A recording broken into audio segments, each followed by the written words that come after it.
জিন্দেগির তিনটা অংশ। একটা অংশ যখন আমরা রুহের জগতে ছিলাম, আর একটা অংশ আমরা দুনিয়ার পেটে আছি, আর একটা অংশ আলমে বর্জকে চলে যাব, কবর, হাসর, মিজান, ফুলসিরাত। একজন লোকের সর্বশেষ ঠিকানা হয় জান্নাত হবে, অথবা যদি নাফরমানির জিন্দেগি এখতিয়ার করে তার জাহান্নামে যাবে। কিন্তু জান্নাতে অথবা জাহান্নামে যাওয়ার আগে লম্বা সময় তাকে পথেই কাটাইতে হবে। এক ব্যক্তি যে সর্বশেষ মারা যাবে, সে 40,000 বছর, কত বছর? 40,000 বছর কবরে থাকবে ওই ব্যক্তি যে সর্বশেষ মারা যাবে। আর যে আগে মারা গেছে, আমরা যারা মারা যাব, আদম আসলামের জামানায় যারা মারা গেছেন, তারা আরো কত হাজার বছর কবরে পড়ে আছেন।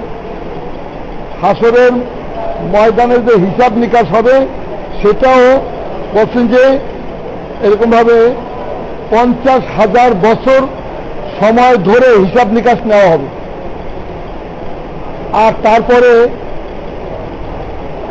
যে পুলসিরাত হবে, তো পুলসিরাতও তো আরো 30,000 বছরের রাস্তা হবে। হিসাব করে দেখা যায় যে একজন মানুষ তার গন্তব্যস্থলে হয় জান্নাত অথবা জাহান্নাম পৌঁছার আগে 1,20,000 বছর মৌতের পরে তার সফর করতে হবে। তারপরে গিয়ে তার ঠিকানায় পৌঁছবে। আর ঠিকানা কতদিনের? এত লম্বা সময় কবরে, হাসরে, মিজানে পৌঁছে, কবর, জাহান্নামে এত অথবা জান্নাতে এত লম্বা সময় বলছেন যে একটা পাখি যদি 1000 বছর পরে একটা দানা নিয়ে যায়, সরিষার দানা, আর সরিষার দানা জমিন থেকে আসমান পর্যন্ত ভরা, একটা দানা 1000 বছর পরে নেয়, তাও একদিন না একদিন সব দানা শেষ হয়ে যাবে। কিন্তু সেই হয় বেহেশতের জিন্দিগি অথবা জাহান্নামের জিন্দিগি এত লম্বা সময় পরও শেষ হবে না। শেষ কি ভাই? হবে না। সেজন্য আখিরাতের জীবন, দুনিয়ার জীবন আর আমাদের জন্মের আগের জীবন, এই 3 জীবনের তুলনায় দুনিয়ার জীবনটা মাত্র অল্প সময়। আখিরাতের একদিনের হিসাবে কয়েক মিনিটের জীবন। আল্লাহ আমাদের বোঝার এবং এর উপর আমল করার তৌফিক দান করেন। এই জন্য ভাই আলহামদুলিল্লাহ, আমাদের আখিরাতের জীবনের তৈরি এবং দুনিয়ার শান্তি, এইখানে আমরা ভুল করি। আমাদের অধিকাংশের দিলের মধ্যে একই যে দুনিয়ার শান্তি মালে হয়। আসলে দুনিয়ার শান্তি মালে হয় না, দুনিয়ার শান্তিও আমল দ্বারা হয়, যে আমলের দ্বারা আখিরাতের শান্তি হবে।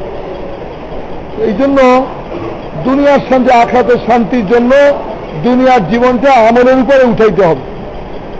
আল্লাহ আমাদের সবাইকে পুরাপুরি আমল করার তৌফিক দান করে।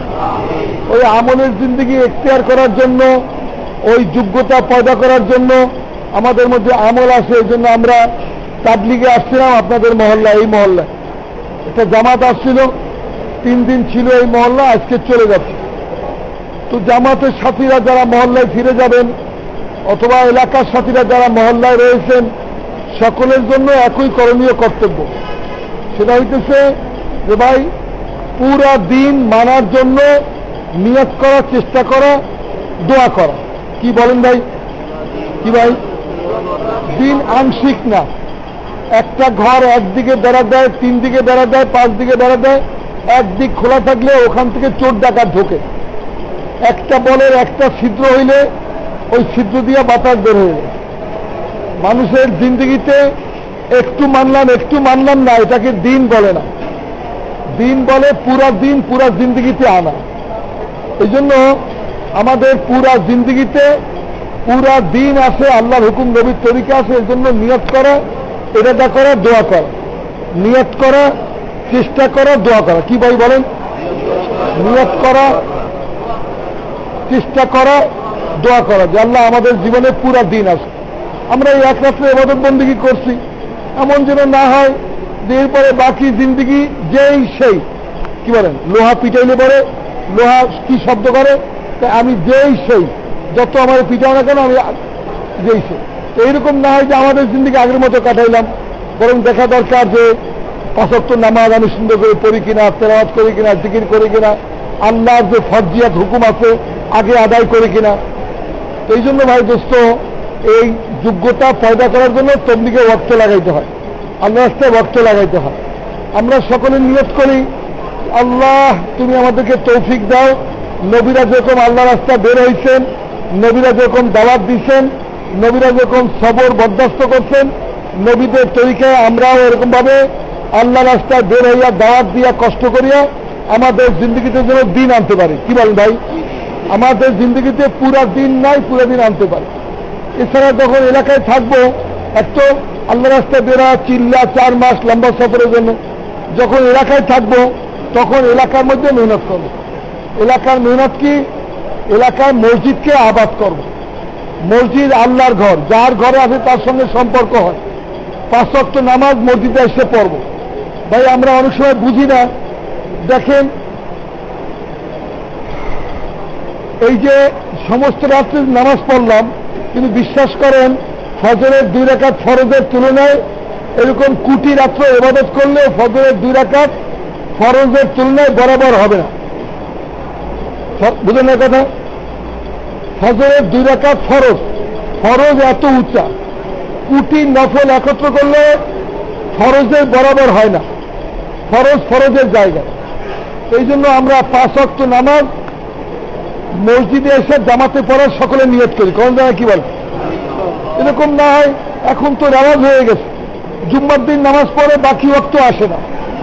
যার জন্য জুম্মা ফরজ তার জন্য আসরও ফরজ, মাগরিব ফরজ, ইশা ফরজ, ফজর ফরজ, সমস্ত ওয়াক্ত ফরজ ফরজ নামাজ। কিন্তু রেওয়াজ হিসাবে আসে, বাকি সময় আসে না। মনে করে একত্র নামাজ পড়িয়া ওটা সব গুনাহ মাফ হয়ে যাবে, কিন্তু আল্লাহ দিন এরকম রাখেন নাই। এই জন্য আল্লাহ আমাদের সবাইকে 5 ওয়াক্ত মসজিদে নামাজ পড়ার তৌফিক দেন। রোজ আল্লাহ তাআলার কালাম কোরআন শরীফ পড়ার তৌফিক দান করেন, রোজ আল্লাহ জিকির করার তৌফিক দান করেন। যত আমি এই আমলগুলো করব তত আমাদের জিন্দগিতে দিন আসবে, এবং জিন্দগির মধ্যে যত গুনাহ নাফরমানি আছে আস্তে আস্তে বের হয়ে যাবে। এছাড়া আরেকটা আমল করা, সেটা হইতেছে অন্যদেরকে দাওয়াত দেওয়া। যত অন্যদেরকে ঈমান ইসলামের কথা বলবো, দাওয়াত দিব, তো আল্লাহ সবের আগে আমার জিন্দগিতে দিন দিবে, এবং অন্যদেরকে দাওয়াত দিলে আল্লাহ তাদেরকেও এই পথে আসার তৌফিক দিবে। উলামায়ে কেরাম বলেন, বড়রা বলেন, যেরকম ভাবে মিন্দি বাঁচলে হাত রঙে, এরকম যে অন্যকে ঈমান আমলের দাওয়াত দেয় আল্লাহ তাকে সবের আগে ঈমান দান করে। কি বলেন ভাই? করো না ইনশাআল্লাহ? মহল্লায় কত মুসলমান ভাই, উচিত ছিল মুসলমান দুনিয়ার কোনায় কোনায় গিয়ে মুসলমানকে দাওয়াত দেয়।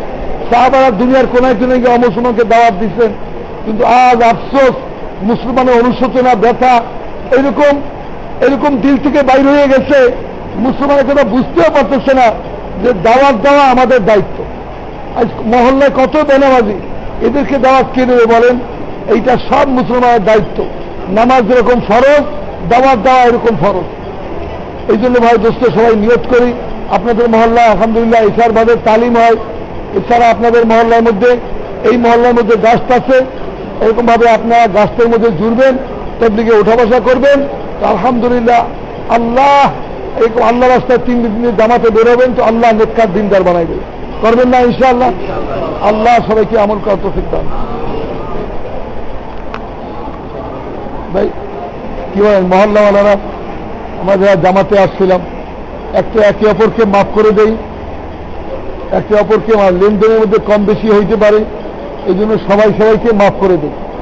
অথবা ব্যবহার আখলাকের মধ্যে একটু কাছে আসে, ব্যবহার আখলাকের মধ্যে কোনো কমি হইতে পারে, সবাই মাফ করে দেয়।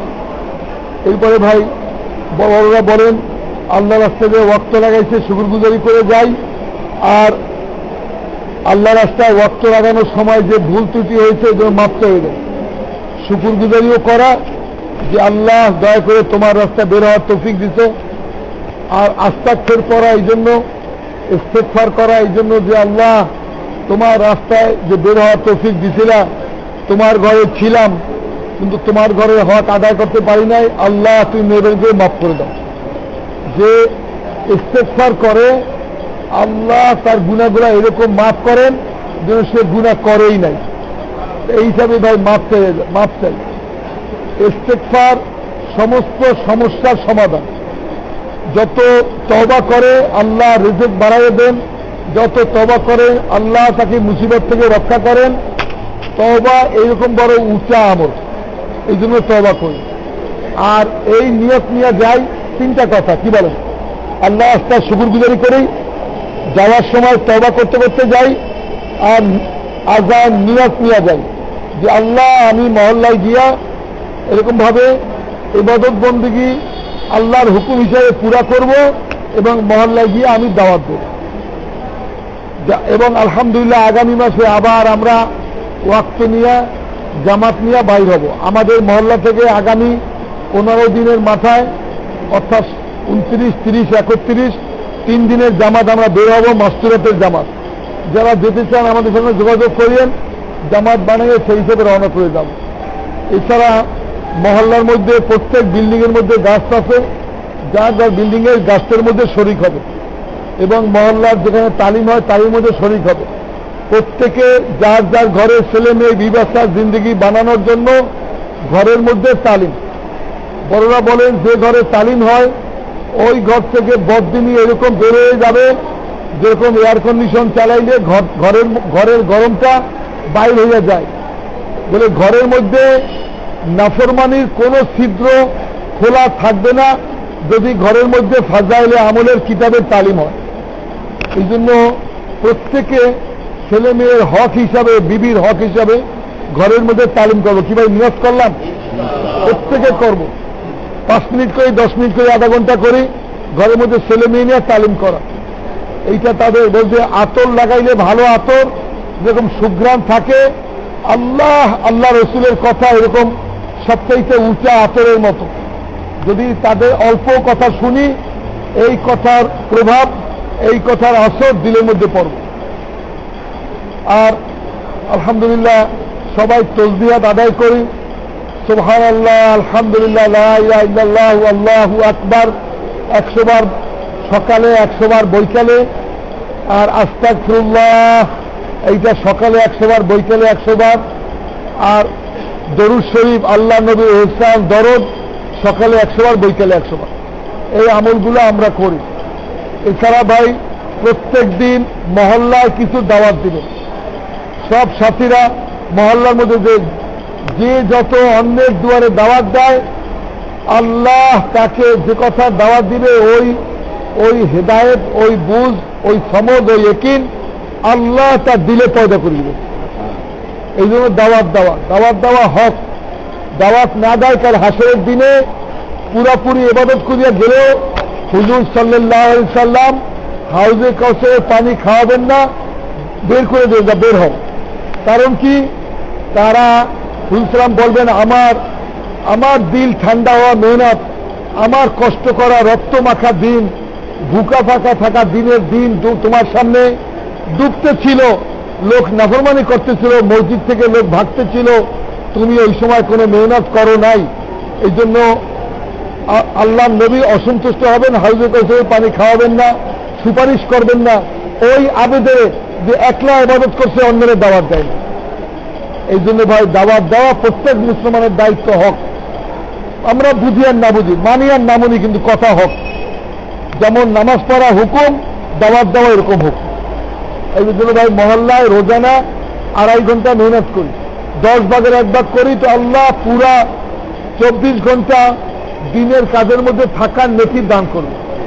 ঘরে ঘরে মানুষের দুয়ারে যাই, গিয়া আখলাকের সঙ্গে দাওয়াত দেই, নরমির সাথে দাওয়াত দেই, অহংকারের সঙ্গে না।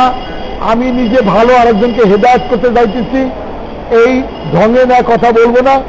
আমার ভাই, আমার যদি এক ভাই করে আগুন লাগে তো আমি আগুন নিয়ে যাব না? আমার একাই অসুস্থ হয় তো রুগী দেখতে যাব না? এরকম আমি ভাইদের কাছে যাব, তাদের কাছে গেলে আমার নিজের ঈমান তাজা হবে। এইভাবে গিয়া ঘরে ঘরে আমার নিজের ফায়দার জন্য মুসলমানের ঘরে গিয়ে দাওয়াত দেওয়া। কি ভাই দেবো না ইনশাআল্লাহ? আল্লাহ তৌফিক দেন। ঘরের মধ্যে তাহাজ্জুদের পাবন্দি করি। স্বামী স্ত্রী যদি 3টা কাজ একত্রে করে, ওই ঘরে ঝগড়া হয় না। একত্রে বসে তালিম করে, এক থালে এক প্লেটে একত্রে খানা খায়, আর এক বিছানায় এক সময় একত্রে ঘুমায়। এই তিনটা কাজ যে বিবি আর স্বামী করে, আবুল হাসান ভাই কি করেন, ওই ঘরে ঝগড়া হবে না। কি বলেন মিয়া ভাই? কয়টা কাজ? একত্রে স্বামী স্ত্রী তালিম করে, একত্রে স্বামী স্ত্রী এক থালে খানা খায়, এক প্লেটে খানা খায়। এক প্লেটে খানা খাইলে খানায় বরকত হয়, যারা একত্রে খানা খাইছে তাদের মধ্যে মহব্বত পয়দা হয়, ঝগড়া থাকে না, হিংসা বিদ্বেষ থাকে না, এবং যারা একত্রে খানা খায় আল্লাহ খানার মধ্যে বরকত দেয় এবং তাদের রোগের চিকিৎসা কি হয় ভাই? একত্রে খানা খাওয়া মুসলমানের, এইটা মুসলমানের জিন্দিগি এরকম ছিল। আজকের মানুষ ভুলে গেছে মুসলমান একত্রে খানা খাইছে আগের জামানায়। এখনো বিবাহ শাদীর মধ্যে অনেক দেশে দেখছি বড় বড় থাল দিয়ে একত্রে খানা খায়। স্বামী স্ত্রী প্রথম দেখা হইলে পরে তাদেরকে এক প্লেটে খানা খাওয়াই দেয়, বলেন না? আপনারা জানেন কি না, যারা গরু পালে, যারা গরু, যাদের ইসের মধ্যে গোয়ালের মধ্যে গরু আছে, তারা যদি নতুন গরু কিনে আনে দুই হাত থেকে, একটা গরু আর একটা গরুর শিং মারে, বলেন না? মানতে চায় না, একত্রে বসবাস করতে চায় না, এক হালে চলে না। এই জন্য যে কৃষক বুদ্ধিমান, যে সে কি করে, সে দুইটা গরুকে এমন ভাবে বাঁধে যাতে কেউ কেউ শিং মারতে না পারে, কিন্তু খাবার দেয় এক পাত্রে। জিজ্ঞাসা করে দেখছেন আবুল হাসান ভাই, যেমন এক পাত্রে খানা দেয়, এক চারি কয়, আমাদের দেশে চারি কয়, এক বারসা গামলা, এক গামলায় খানা দেয়। খাইতেই হবে, যা খাইলে এই এক গামলায় খাওয়া। কয়েকদিন যখন এক গামলায় খায়, এরপরে একটা গরু আর শিং মারে না, আর ঝগড়া বিবাদ করে না, দুজন মিলিমহব্বতে এক হালে চলে, এক গোয়ালে থাকে। বুঝলেন? দেখছেন তো দুইটা গরু মিলানোর জন্য একত্রে খাওয়ায়। আগের জামানায় রেওয়াজটা এখনো আছে, নতুন বিয়া হইলে একটু শরবত একত্রে খাওয়ায়, একটু রসগোল্লা মিষ্টি চামচ দিয়া ফুফু খালা বুড়া বুড়িরা উঠাইয়া ছেলের মুখে মেয়ের মুখে দিয়ে দেয়, তাই না? কি বলেন? দেয়, আসলে ওই রেওয়াজটা রয়ে গেছে, হাকিকত নাই। এরপরে আর খায় না। আর ডাইনিং টেবিলে খাইলে তো একজনের মুখে একজনের খানা দিতে হলে দাঁড়াই দাঁড়িয়ে খাওয়া লাগে, বসে একসাথে খাওয়া যায় না। বসে একসাথে খাইতে হলে দস্তরখানে খাওয়া লাগে। যারা দস্তরখানে খানা খায় এরা কোনোদিন না খাইয়া মরবে না, এরা কোনোদিন, যারা দস্তরখানে খানা খায় এরা কোনোদিন না খাইয়া মরবে না। মুসলমানের ঘরে দস্তরখান সুন্নত ছিল, আর মুসলমানের ঘরে ডাইনিং টেবিল উঠে গেছে। এই জন্য আমরা দস্তরখানে খানা খাই, স্বামী স্ত্রী একত্রে খাই। হাদিসে আছে বিবির মুখে খানা তুলে দেওয়ার সৎকার বরাবর নেকি পাবো, বিবির মুখে খানা তুলে দেওয়া। এই জন্য সব ঘরে ঘরে ঝগড়া বিবাদ, স্বামী স্ত্রী একে অপরের শেখায় বিবাদ, একে অপরের দুশ্মনী। এই কারণ হইতেছে নবীর সুন্নাত ছেড়ে দিচ্ছে। এই জন্য কিভাবে করবো? ইনশাআল্লাহ একত্রে খানা খাওয়ার অভ্যাস করি। আর ভাই সবাই আখিরি রাত্রে উঠি, ইসলামের রাত্র আগে আসে, দিন পরে আসে। শেষ রাত্রে তাহাজ্জুদের আমল করি, যে তাহাজ্জুদ এখন আমরা করছি কি, ওই একদিন তাহাজ্জুদ করছি, বুঝলেন নাই? আরে আমার কাছে একজন আসছে, বলল যে ভাই আমি বিয়ে করে ঠকছি, আমার বউর কথা শুনছি তাহাজ্জুদ পড়ে, এখন দেখি যে আরে ফজরের নামাজই পড়েন। এইরকম মিথ্যাবাদী আমার শ্বশুর। আমি বললাম না, তোমার শ্বশুর মিথ্যাবাদী না, এই সত্য কথাই কইছে। কেমনি সত্য কথা কইল? শ্বশুর কইছে যে আমার মেয়ে তাহাজ্জুদ পড়ে, এখন দেখি আমার মেয়ে ফজরই পড়ে না, নামাজই পড়ে না, এরকম মিথ্যা কথা। আমি কইলাম যে তোমার শ্বশুর কয় নাই যে আমার মেয়ে 365 দিন তাহাজ্জুদ পড়ে, এইটা কয় নাই। কইছে আমার মেয়ে তাহাজ্জুদ পড়ে, এই যে আজকে পড়ছে রাইতে, বুঝলেন না? ও ভাই বুঝছেন, এই আজ রাত্রে পড়ছে না। তো যদি কেউ কয় যে আমার মেয়ে তাহাজ্জুদ পড়ে, তাহাজ্জুদ তো পড়ছে আজ রাত্রে, আবার এই 27-এ সবে কত রাত্রে পড়বে, বুঝলেন না এই কথা? দেখেন না, আজ রাত্রে কত লোকের তাহাজ্জুদ পড়লো, আগামীকাল আল্লাহ জানে কয়জনের ফজরের খবর থাকবে, কয়জনের 5 ওয়াক্ত নামাজের খবর থাকবে। রেওয়াজ চলতেছে, হাকিকত নাই, দিনের রেওয়াজ, শখের ইসলাম। মনে চাইছে করছে, মনে চাই নাই করবে না। দিন এরকম না, দিন আল্লাহ যেরকম বলছে, নবী যেরকম বলছে। এই জন্য 5 ওয়াক্ত নামাজ সকলে পড়ার চেষ্টা করি, আল্লাহ তৌফিক দেয় তাহাজ্জুদ রোজ পড়ি, নিয়ত করি, অল্প পড়ি রোজ পড়ি, যদি 2 রাকাত পড়ি রোজ পড়ার চেষ্টা করি। কিভাবে নিয়ত করেন যায় না, যে তাহাজ্জুদ পড়ে সে আল্লাহর ওলি না হইয়া মরবে না। এটা এক রাত না, সব রাত, 365 রাত। আল্লাহ সবাইকে আমল করার তৌফিক দান করে ভাই, দোয়া ইনশাআল্লাহ। হ্যাঁ ভাই, আর আমাদের সকলের ঘরেই নওজোয়ান আছে, ছেলেরা আছে, ইউনিভার্সিটি কলেজের ছাত্ররা পড়ে। তো ছাত্রদের বড়রা বলেন, যেমন পেঁপে গাছের পেঁপের চারা গাছ, পেঁপের চারা গাছ, সেগুনের চারা গাছ, আমের চারা গাছ, এরকম ভাবে অন্যান্য চারা গাছ। তো এক এক চারা গাছে এক এক রকম যত্ন করতে হয়। আর পেঁপে গাছ যতদিনে বাড়ে, শাল গাছ, সেগুন গাছ বাড়তে অনেক দিন সময় লাগে, লাগে না? তো বালি বোঝে যে কোন চারা গাছের কেমনে যত্ন করতে হবে। তো বড়রা বলেন, ছাত্ররা হইতেছে চারা গাছের মতো, ছাত্ররা বুঝলেন না? তো চারা গাছকে যেরকম যত্ন করতে হয়, তারপরে যখন গাছ বড় হয় তখন বাগানে পাঠায়, বাগানে দেয় না? বাগানে আম গাছ থাকে, জাম গাছ থাকে, শাল গাছ থাকে, পেঁপে গাছ থাকে, কদু গাছ থাকে, থাকে না? তো সব গাছই বাগানে সে নিজের খাদ্য নিজে সংগ্রহ করতে পারে, কিন্তু যতদিন না পারে অদিন পর্যন্ত নার্সারিতে রাখে, বুঝলেন না? তো বড়রা বলেন, বাচ্চাদেরকে এইরকম নার্সারির মতো যত্ন করিও, ছেলেদেরকে যত্ন করিও। ঘরের ছেলেরা, ইউনিভার্সিটির ছেলেরা এরকম আদর কদর করিও। আর ছাত্ররা তোমরাও বাবা, জীবনটা শুরু, শেষ না। যদি আলহামদুলিল্লাহ এই ছাত্র জীবনে নেককার দিনদার হয়ে যাও, তো আল্লাহ বাকি হায়াতকে আল্লাহ তারা সুন্দর বানাই দিবেন। শয়তান ধোঁকা দেয় যে এখনো আল্লাহর হুকুম মানার সময় হয় নাই, এখন তো ফুর্তি আমাদের সময়। অথচ হাদিসে আছে যে নওজোয়ান বয়সে ইবাদত করে সে আরশের ছায়ার তলে স্থান পাবে। যে নওজোয়ান বয়সে একবার আল্লাহ ডাকলে আল্লাহ 70 বার লাব্বাইক বলে। এবং নওজোয়ান বয়সের ইবাদত বলছেন যে নওজোয়ান বয়সের ইবাদত হইতেছে কাল হাসরের দিনে 4টা প্রশ্ন জিজ্ঞাসা করে, তোমার একটা জিজ্ঞেস করবে তুমি নওজোয়ান বয়সটা কিভাবে কাটাইছো। তো এই জন্য ছাত্ররা তোমরা ইউনিভার্সিটি বা কলেজে যেখানে পড়ো ওখানে চেষ্টা করো জোহরের নামাজ পড়িয়া 2 মিনিট 3 মিনিট তালিম করবা। এটা বড়রা তালিম করতে বলেন। এই জন্য তালিম করলে বলে যে মাদ্দিয়াতের লাইন, মালের লাইনের পড়াশোনা করতেছ, ওই তালিম করলে ওই দুর্গন্ধটা সুগন্ধে রূপায়িত হবে। তা না হইলে মালের কথাই পড়াশোনা হইতেছে তো জেন বিগড়েতে থাকবে। এই জন্য জোহরের তালিম করা। আর যে যে মহল্লায় থাকো ওখানে মহল্লা যে মুরব্বীরা মেহনত করেন তাদের সঙ্গে উঠা বসা করা। কিন্তু মাগরিবের পরে গাছ করবো না, গাছ যদি করো আসর হইতে মাগরিব পর্যন্ত করবা, মাগরিবের পরে পড়াশোনা করবে। ছাত্রদেরকে মুরব্বীরা বলেন মাগরিবের পরে ছেলেরা পড়াশোনা করবে, ফজরের পরে ছেলেরা মশলায় বসবে না, তারা গিয়ে পড়াশোনা করবে। যদি ছাত্র বয়সে পড়াশোনা ভালো রেজাল্ট করো 3টা ফায়দা হবে। তোমার একটা ডিগ্রি হবে, জাহিরিভাবে কামায়ের একটা মাধ্যম হবে। দ্বিতীয়, আত্মীয় স্বজন বিগড়াবে না। তা না হইলে যদি তাবলিগ করো আর যদি ফেল করো তো আত্মীয় স্বজন গাইলাবে তবলিগকে, কারে গাইলে? তবলিগকে, যে এই তবলিগ করে সেটা বিগড়েছে। আর তৃতীয় হচ্ছে, যদি একটা ছেলে দেখা যায় যে পড়াশোনা আগে ভালো করতো, তবলিগ করে পড়াশোনা রেজাল্ট খারাপ করতেছে, ক্লাসে আসে না, তাইলে বন্ধু বান্ধব বিগড়াবে, ওরা মসজিদে ছাড়বে, বলি না মসজিদে যাবো না। তবলিগারেরা ব্রেন নষ্ট করে দেবে, দেখো অমুক ছেলেটা কিরকম ভালো ছাত্র ছিল আর এখন রেজাল্ট খারাপ করতেছে। তো এই জন্য বড়রা বলেন রেজাল্ট ভালো করো।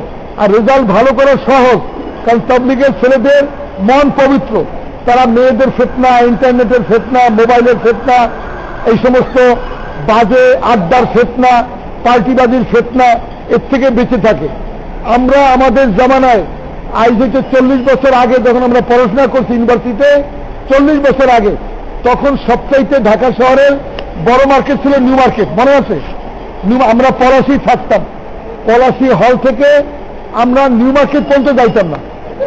যদি লুঙ্গি কেনা লাগে তাহলে বলতাম বাবা তুমি যাইতেছো ভাই তুমি নিউ মার্কেট যাইতেছো, আমার একটা লুঙ্গি কিনে লয়ে এসো, আমি নিউ মার্কেট যাবো না, এড়াইয়ে থাকতাম, সহজে যাইতাম না।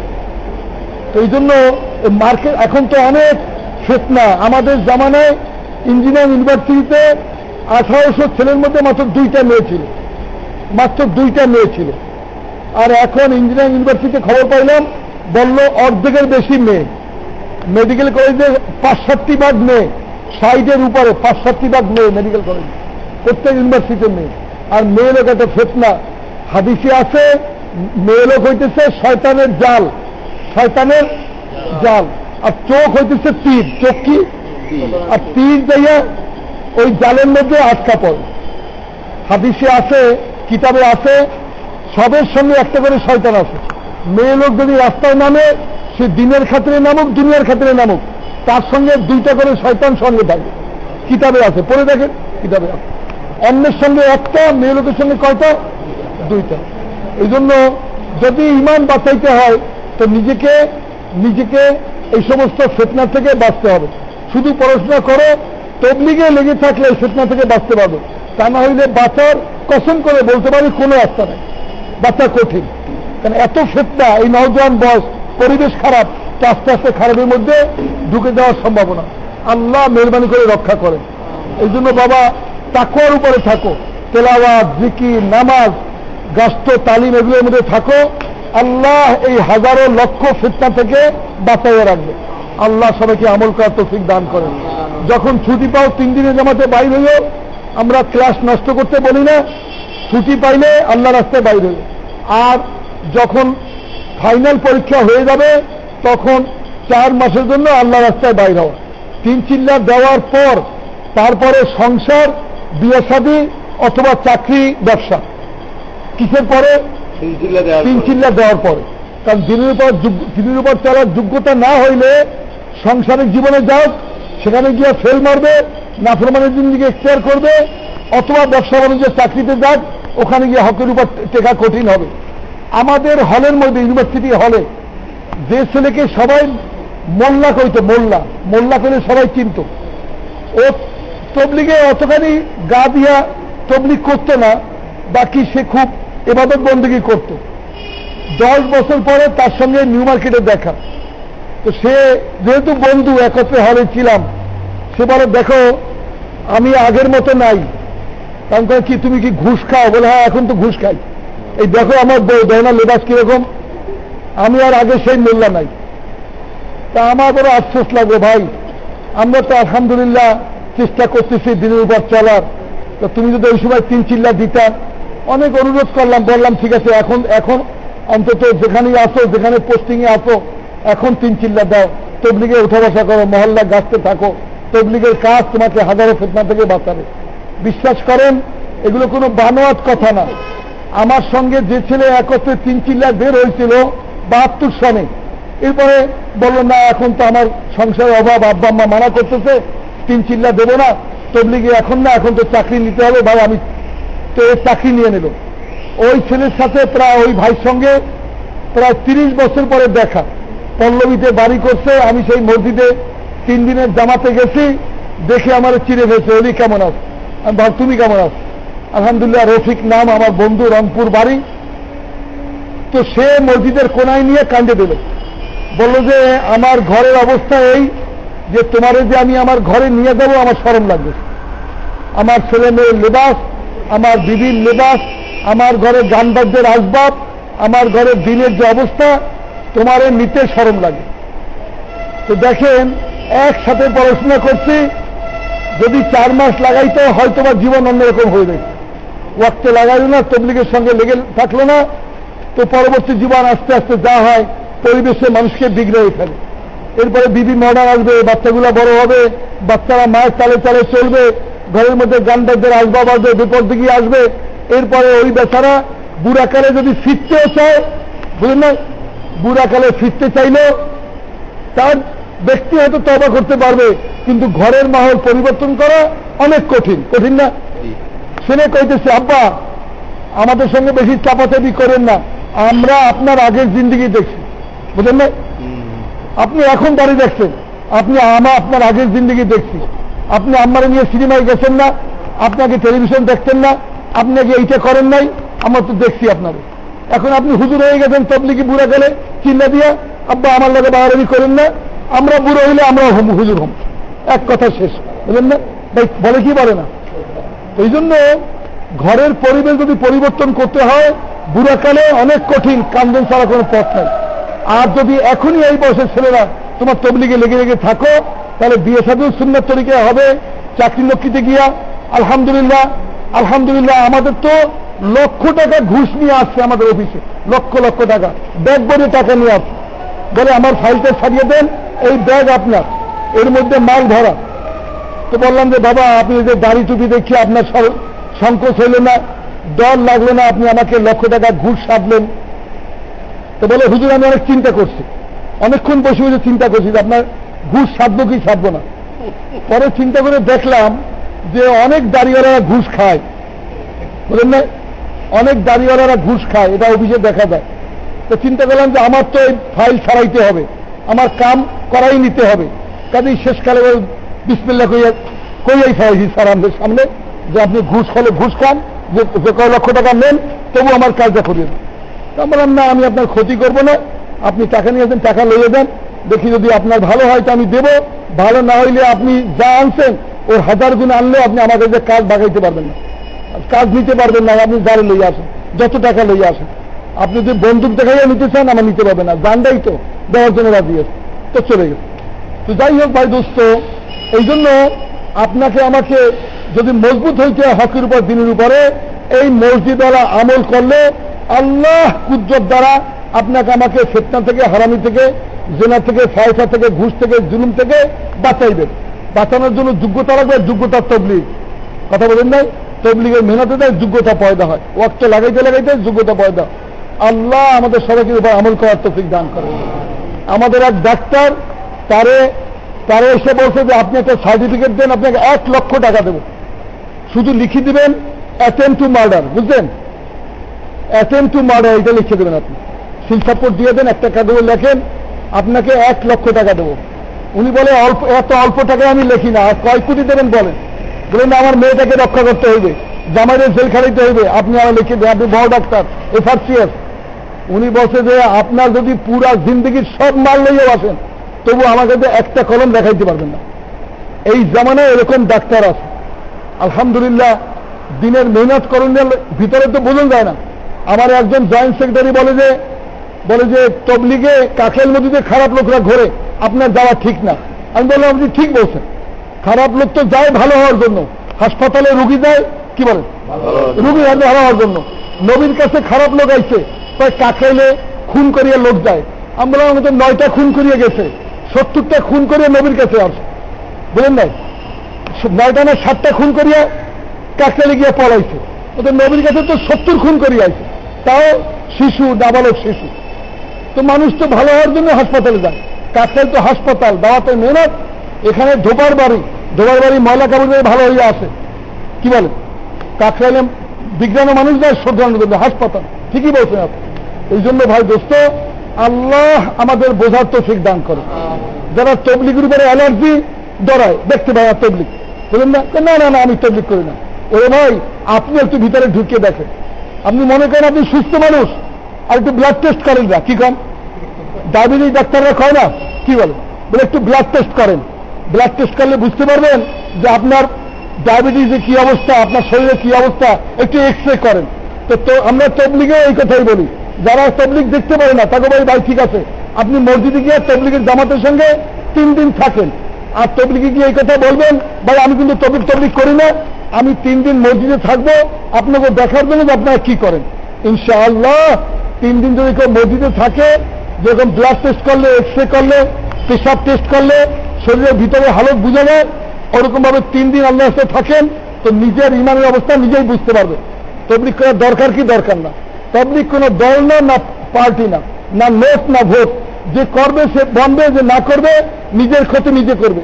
আল্লাহ আমাদের বোঝার এবং আমল করার তৌফিক দান করবে। ওই দোয়া আল্লাহুম্মা اللهم لك الحمد كما أنت أهله فصل على محمد كما أنت أهله وافعل بنا ما أنت أهله فإنك أنت أهل التقوى وأهل المغفرة আল্লাহ আপনি আমাদের বিছানার সকল গুণাগুলিকে মাফ করেন, বাকি হায়াত আপনার দিনের উপর চলার তৌফিক দান করেন। আয় আল্লাহ, যে কথা আপনি কুদরত দ্বারা বলাইছেন মাওলা, এর উপরে বলনেওয়ালা শুননেওয়ালা সকলকে আমল করার তৌফিক দেন। আল্লাহ, যে ভুল ত্রুটি হয়েছে আমার তরফ থেকে, আল্লাহ দয়া করে আপনি আমাদেরকে মাফ করেন। আল্লাহ, দিনের মেহনত মৌত ত্যাগ করার তৌফিক দেন, ইখলাস ও সুন্নাহর উপর চলার তৌফিক দেন, দুনিয়াতে আম হেদায়েতের ফয়সালা করেন। আল্লাহ, আমাদের এই কিয়ামকে আপনি কবুল করেন, এই হিজরত নিঃশ্বাসকে মেহরবানি করে কবুল করেন। আল্লাহ, এই মসজিদ এই মহল্লাকে দিনের জন্য কবুল করেন। আল্লাহ, আমাদের মহল্লাকে দিনের জন্য কবুল করেন। ঢাকা শহরকে আল্লাহ দিনের মার্কাজ বানাইয়ে দেন, দারুল হিজরা দারুল ইসলাত বানাইয়ে দেন। বাংলাদেশকে দাওয়াতের কাজের জন্য কবুল করেন, সমস্ত দুনিয়ার জন্য নিশানা নমুনা বানাইয়ে দেন। আল্লাহ, আপনি আপনার কুদরত দ্বারা আমাদের মধ্যে যার হাত দুখানকে পছন্দ করেন তার হাতের ইসলে আমাদের দোয়াগুলিকে কবুল করেন। সুবহানা রাব্বিকা রাব্বিল ইজ্জাতি আম্মা ইয়াসিফুন, সালামুন আলাল মুরসালিন, আলহামদুলিল্লাহি রাব্বিল আলামিন। আসসালামু আলাইকুম। সামুকে সালাম দিয়ে হাতে মুসাফা করি। সালাম আলাইকুম। যারা বাপের যাবো। সালাম আলাইকুম। ওয়ালাইকুম সালাম।